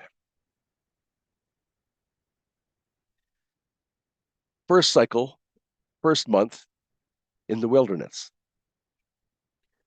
To achieve accurate scriptural understanding, it is critical to start every Shoneh on the first cycle after the straight line shadow of Teshuvah.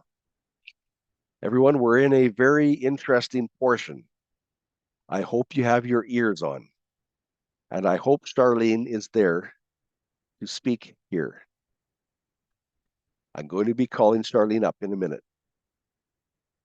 The Hebrew nation exited Mitzrayim 430 years. 430 years after the covenant was given to Abram. To the day, Be'etzem Yom. Remember that word, etzem. Do I have it spelled a little bit differently here? Yes, I do, because I'm following the pattern of the interlinear scripture analyzer. So I'm going to start this again. The Hebrew nation exited Mitzrayim 430 years after the covenant was given to Abram, to the day, Be'etzem Yom. as per scriptural prophecy. Let's read this verse. And we're going to be carrying this theme of this verse through a few slides here, so pay attention, please. Exodus 12, verse 41.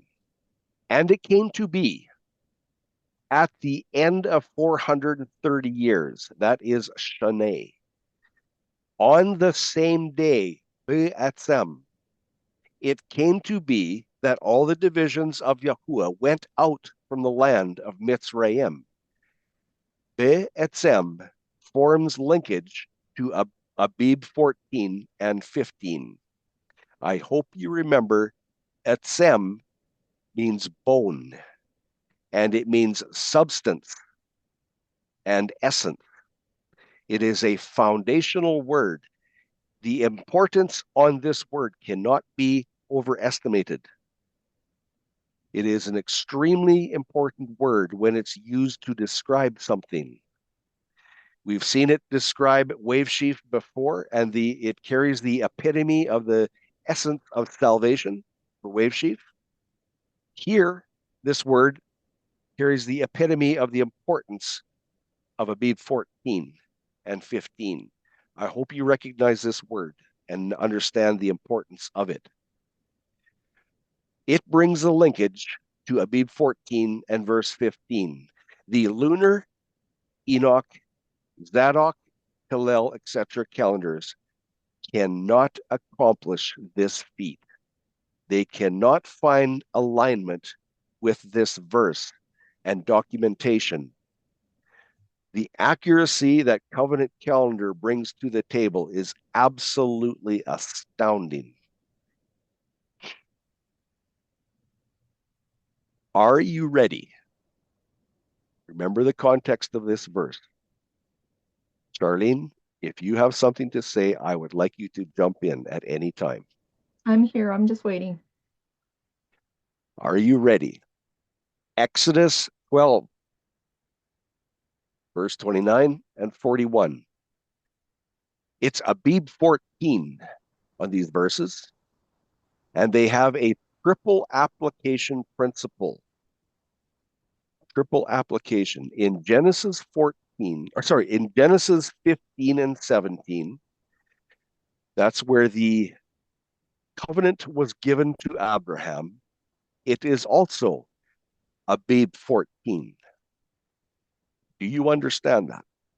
Do you know how that can be proven solidly through Shanae and the 30-day months?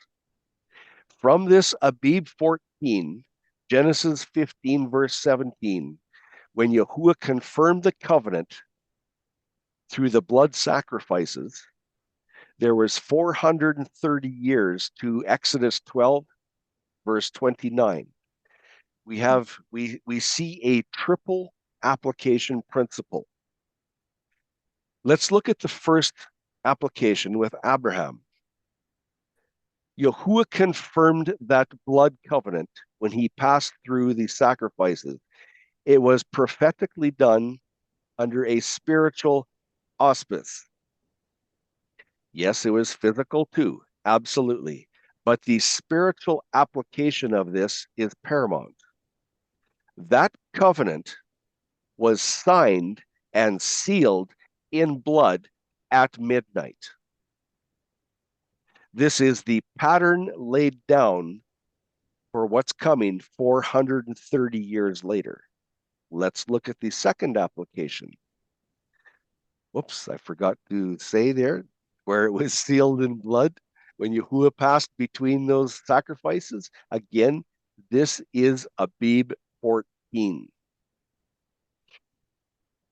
The second application with Moshe at Boker and the physical sandal fulfillment. What do I mean by sandal fulfillment? At the end of 430 years, on Boker of Abib 15, that's at dawn on Abib 15, the first day of unleavened bread. That is when they began the Exodus. Okay, acute attention is requested for the next several slides. Charlene? Like we said, there is a third application, and we're calling it a year for a day principle. We have never seen this before in covenant calendar.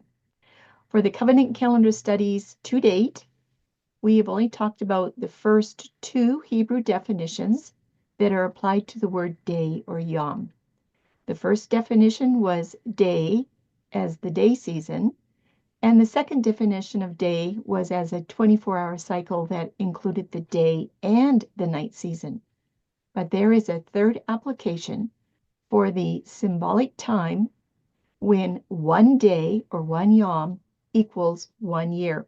And this is actually your third definition when you're looking at your Hebrew definitions. There's many, many others, but these first three apply to calendar. This principle will become very important for the Tequfah application of the 430 years in Genesis 15, along with Exodus 12. And we're going to have some reminders here on how this works. So the first two reminders for this day, 1 day equals 1 year, are in Numbers 14. Verse 33, and your sons shall be wanderers in the wilderness for 40 years.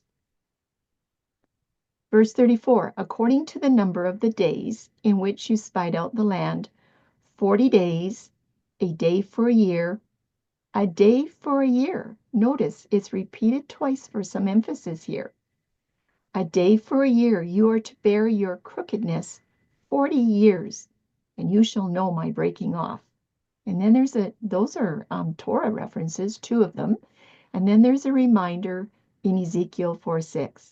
And when you have completed them, you shall lie again on your right side, and you shall bear the crookedness of the house of Yahuah 40 days, a day for a year. I have laid on you a day for a year.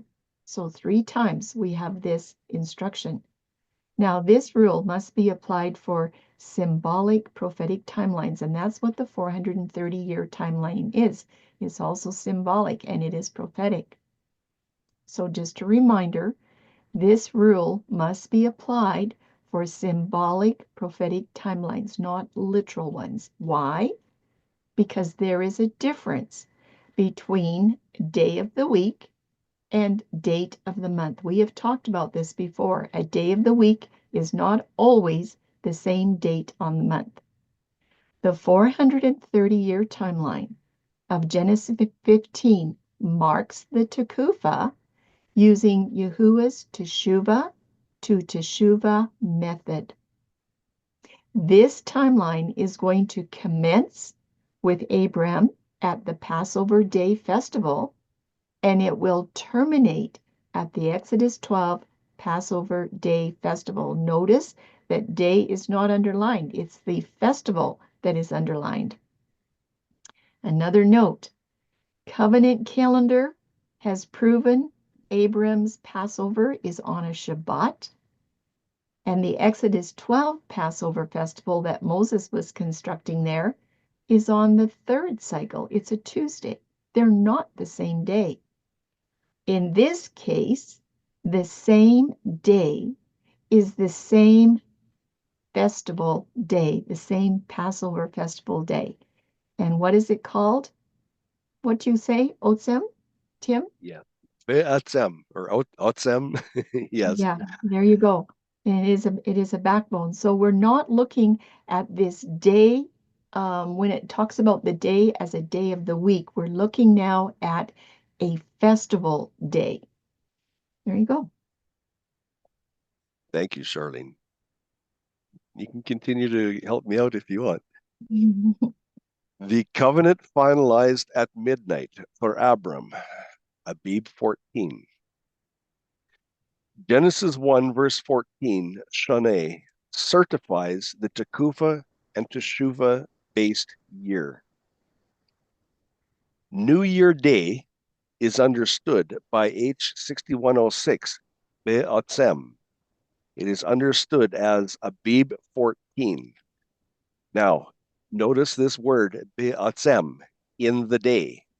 Why is there a bone there? Again, it's the bone structure that controls the body, that contains everything. This is the foundation of salvation right here. That's why this word is used in conjunction with this timing factor.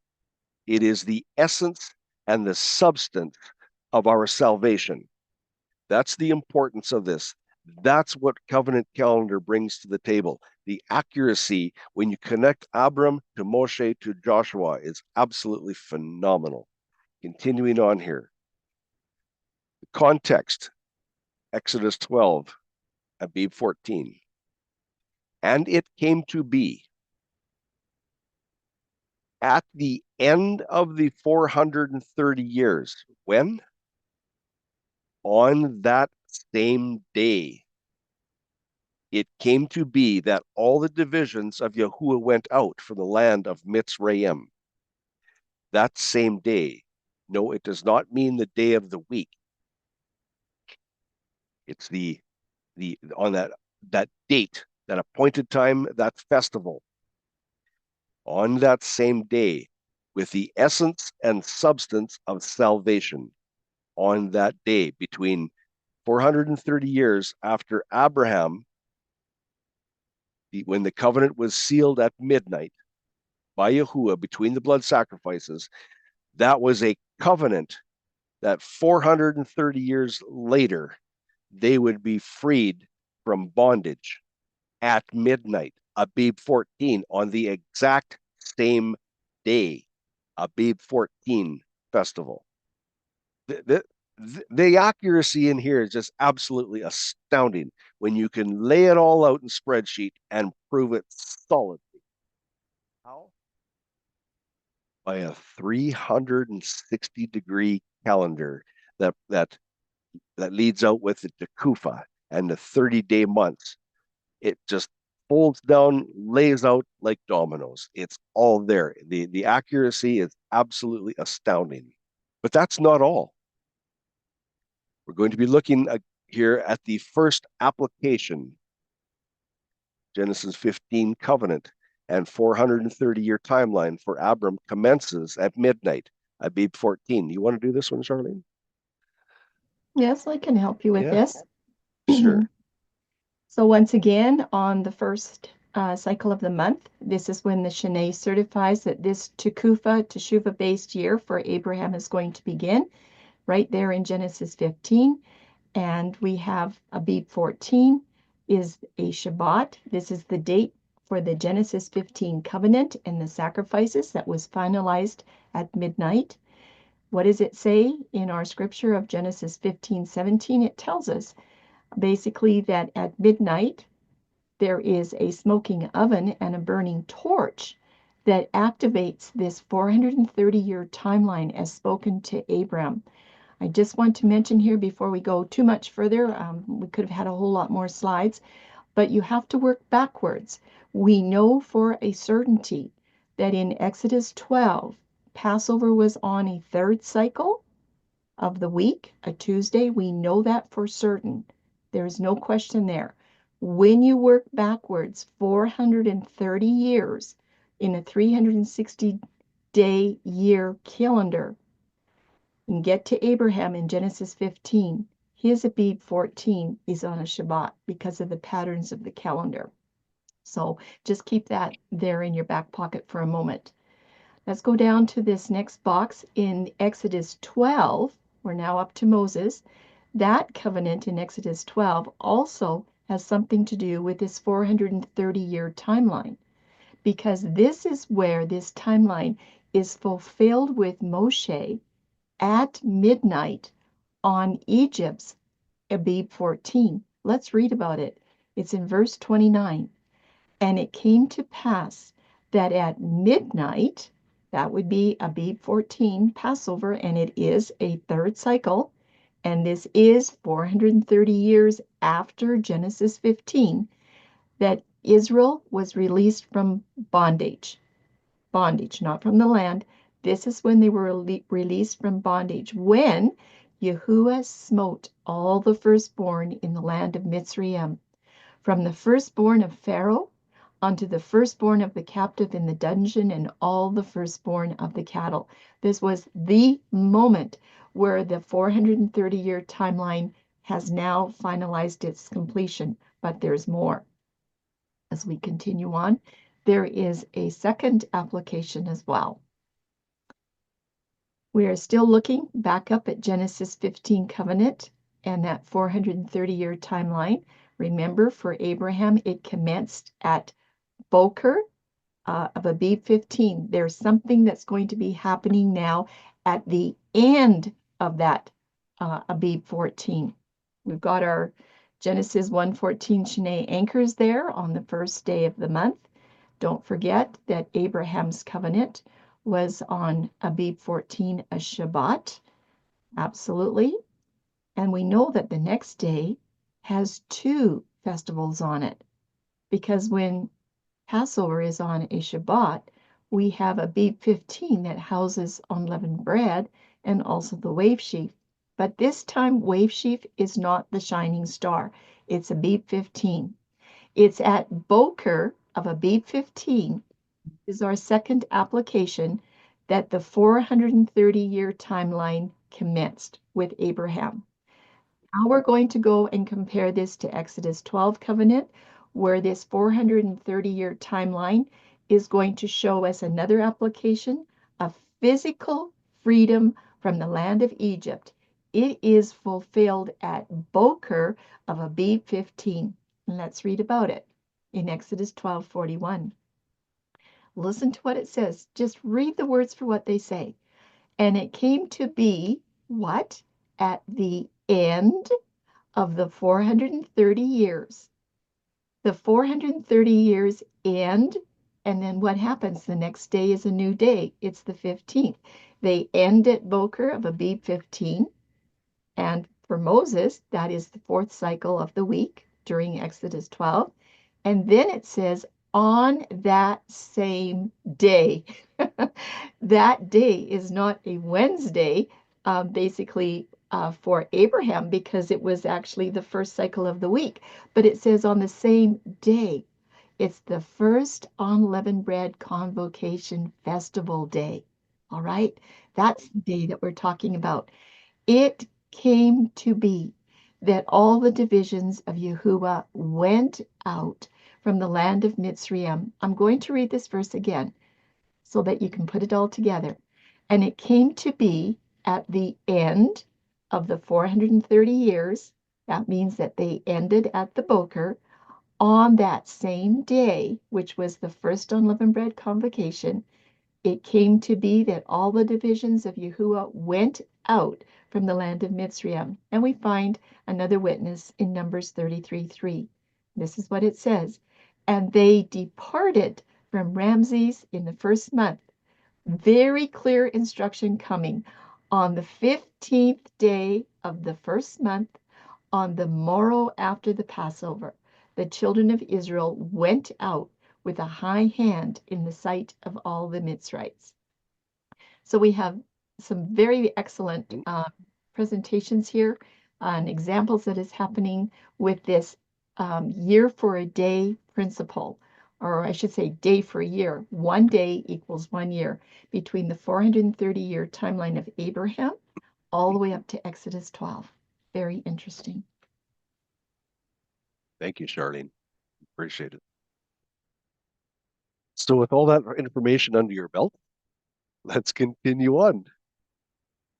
Moshe followed the exact calendar count that Abraham used when baking unleavened bread for the three messengers. Did you notice? Calendar count, not spotting of the moon, not referencing exterior books. It was a calendar count based on Torah.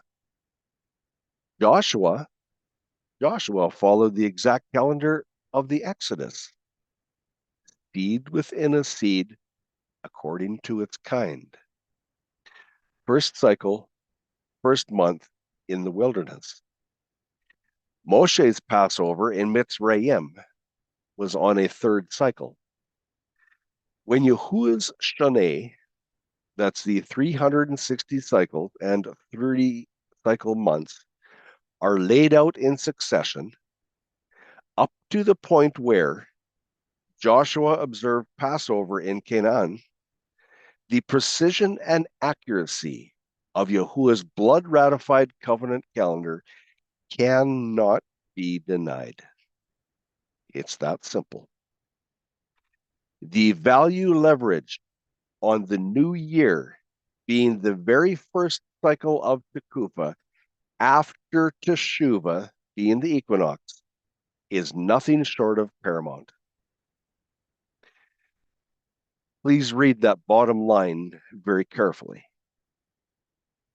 Lunar calendars of any kind, Enoch, Zadok, Dead Sea Scrolls of any kind, Hillel calendars cannot accomplish this feat. Cannot.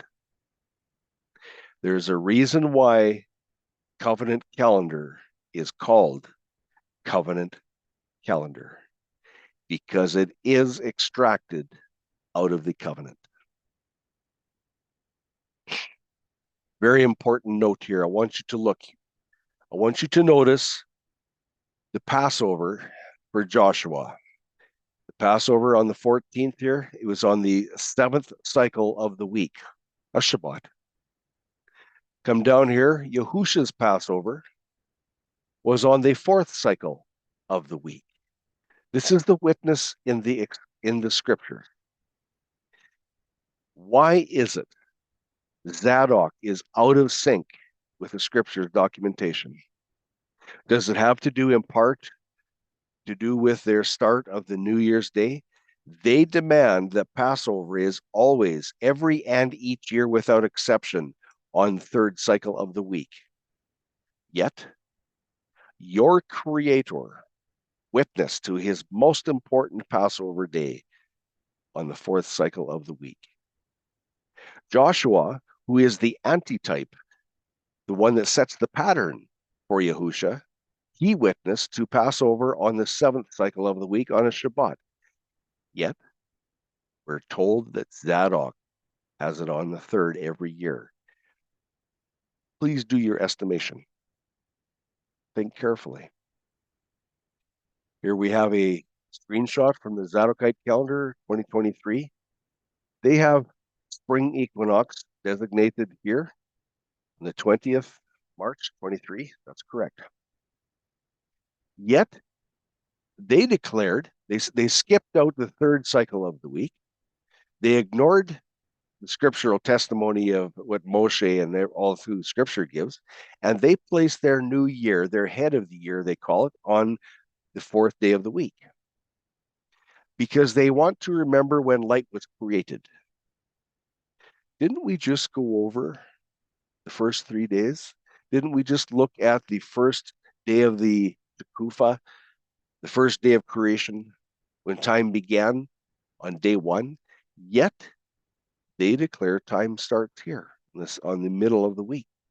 They reset, they ignore equinox, they skip a day, and they reset their calendar here.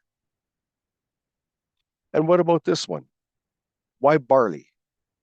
Yahuwah required fine flour for the sacrifices and oblations. Barley was never used as an offering to Yahusha, yet they have the first fruits of barley. Isn't that blasphemy? Isn't that direct opposition to the words of Scripture? And also, why is first fruit outside of unleavened bread in full opposition to Yahusha and Joshua's examples? Why? Total opposition to Scripture. And yet, many are flocking to this calendar because they refuse to study the words of the Scriptures.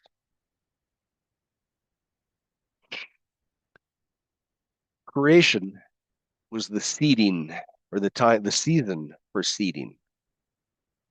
That's when the Tequfah was seeded onto this earth. Or we can say it a little bit differently. This is when earth was placed into eternity, seeded into eternity, if you will. The first cycle with the 14th cycle count to Abib 14. It was a seeding observed from Genesis 1, verse 1. Can the first 3 cycles or seed, can those days of creation, can they be ignored? Can you discount them? Can you discount the first 3 days of the Tequfah or the first 3 degrees of Tequfah? What calendar are we going to consider? Tabernacle, a dwelling place.